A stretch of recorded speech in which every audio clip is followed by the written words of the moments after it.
একবার খেলে বারবার আসতেই হবে। গ্যারান্টি সহ। যেহেতু ব্যস্ত তো এখন দিদি এটা কি কিনতে হয়েছিল কাঠের এটা না বানিয়েছো? না, এটা বানিয়েছি। দাদা বানিয়েছিল? হ্যাঁ, দাদা বাড়িতে বানিয়েছে। তো পরোটা তরকারি ছাড়া আর কি কি পাওয়া যাবে? আর ডিম সিদ্ধ হবে, ডিম ভাজা হবে, পোচ হবে। সেই ডিমের দাম কি নিচ্ছ? 10 টাকা। মানে সিদ্ধ ভাজা পোচ যাই নেবে 10 টাকা। অনেক জায়গায় 15 টাকা দেখেছো মানে পোচটা আচ্ছা, অনেক জায়গায়, কিন্তু আমাদের এখানে 10 টাকাই। কড়া ভাজা হবে। কড়া ভাজাই হবে।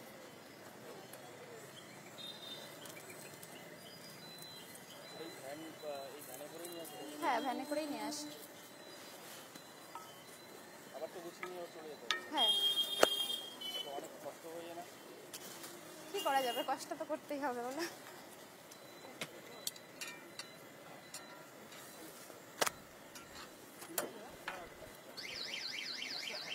হ্যাঁ হ্যাঁ, দুবার গ্রাম ঘুরিয়ে ঘুরিয়ে ভাজা হবে।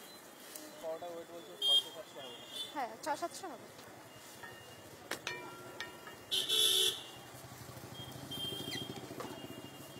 কতদিন ধরে দোকানটা চালাতে হবে?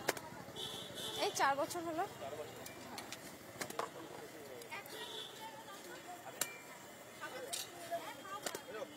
আর এখন কল টাইম চলতেই থাকে, গরমই খাওয়ানো হয়। একদম গরম, ঠান্ডা হবে না। যদি ফাটাবে ওই যে ইনি এসছে। কই? দেখো যদি সেটাই পরোটা ফাটাবে মানে একাই সব কিছুই করতে পারে নাকি? আমি ফাটাই না বেশি, দাদাই ফাটায়। হ্যাঁ, মানে দাদা যেহেতু ব্যস্ত তো এখন দিদি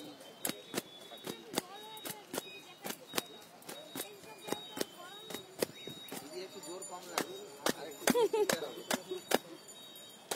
ঠিকঠাক শিখছে না,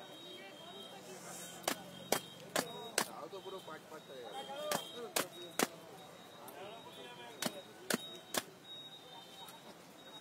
দিদি একবার খেলে কি বারবার আসতে হবে? একবার খেলে বারবার আসতেই হবে। গ্যারান্টি সহ। গ্যারান্টি সহ।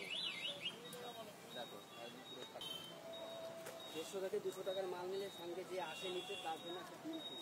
খাবে তো তুমি? অফারটা দিচ্ছি। দিদি অফারটা কি দিচ্ছেন?